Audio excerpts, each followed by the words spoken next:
Hello again. Beautiful afternoon. We don't tire of saying that because it doesn't happen all the time. So here we are again with another episode, let's say, of our whiskey series.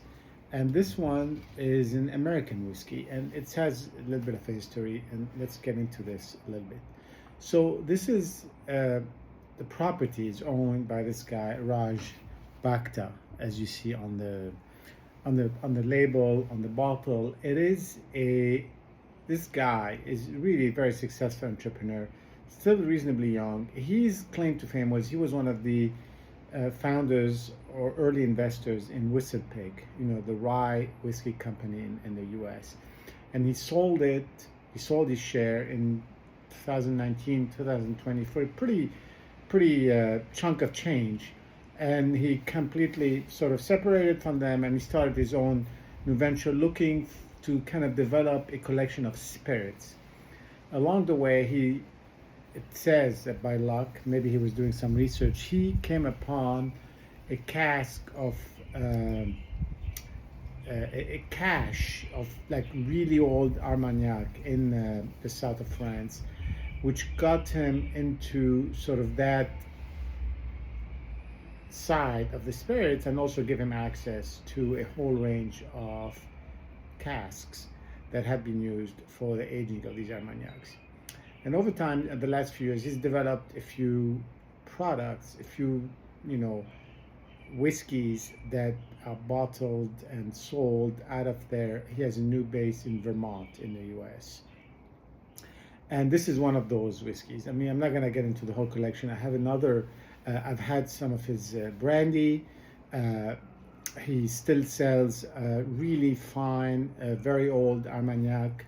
And so he's a man of many, let's say, aspects in terms of where the spirits are concerned, which is kind of interesting to see a lot of these very fine spirits under the same roof. Right now, what we have here is a rye whiskey. Rye is going back to kind of the Whistle Pig origin of which is really a rye. Unlike bourbon, which is corn based, rye whiskey is based on rye as a grain. So to me, and again, given my taste, it's a bit closer to the malt that you find in Scotland. So it's something that I actually enjoy. I'm not really a big fan of bourbon. Personally, I find it a little bit too sweet, a little cloying, and so cloying, sorry. So I can't really relate to it. But here we are. This is a bottle, distilled in 2013, bottled in 2023 after sort of 10 years of regular aging. This is 95% rye and 5% malt. And it's finished in Calvados casks. Hopefully you see that at the bottom. And again, this is some of the stuff that Bhakta has access to. So the Calvados gives us, and we've talked a little bit about finishing these spirits in different casks, whether it's wine or Calvados or Armagnac or Cognac or Sauterne, or you've got Porto, you've got a lot of these things. And one of the brands of this thing is this signature in the back. You see the Raj here up on the top. Raj, this bottle shape that's basically that he uses across all these spirits. The closure, which is really this kind of a glass cap with a seal, silicone seal around it, so it's really easy to close and open.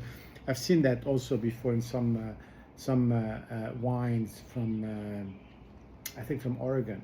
Anyway, so there's a whole brand, there's a whole effort, there's a whole portfolio built around this property. Anyway, here we are. So this is the rye whiskey. The color is beautiful as you see it in the bottle. Not quite sure if there's any coloring or any filtering taking place here. They don't really specify.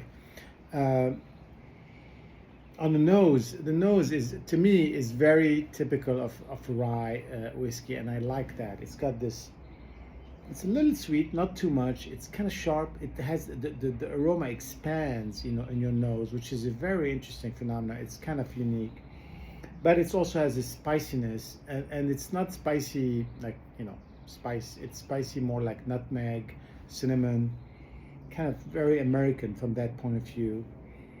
kind of apple spice. You associate it right away with sort of with apples, and maybe it's the Calvados, maybe it's psychological. And so, but it has also the notes you expect from some nicely aged whiskey, you know, caramel, vanilla. There's no peat here. It's not sort of what this is about. This is 52%, so it's pretty good, you know, shot of alcohol. And it all comes together to me in a way that's really unique to rye. Let's see what we have here.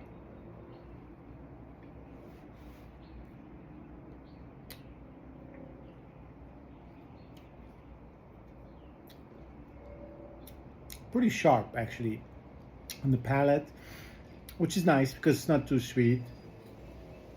It's got that just enough viscosity. Sometimes some of these whiskeys, and maybe we'll talk about this, like maybe the Japanese or Taiwanese, although without too much generalization, they do have a little too much viscosity. So I think you need to have enough viscosity, because high alcohol, you know, develops automatically some viscosity, and I don't know how you counter that. So you need to keep that in check, at least as far as I'm concerned, because otherwise it feels like your mouth is sort of, you know, kind of gets mushy, let's say.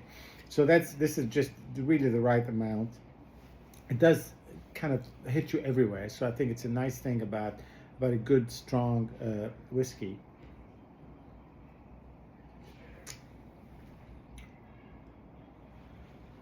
It's pretty strong, so you have to be careful, but it also replicates all the flavors we talked about on the nose, you know, the cinnamon, the nutmeg, not too much, but definitely there. Again, that's what makes you think of apples.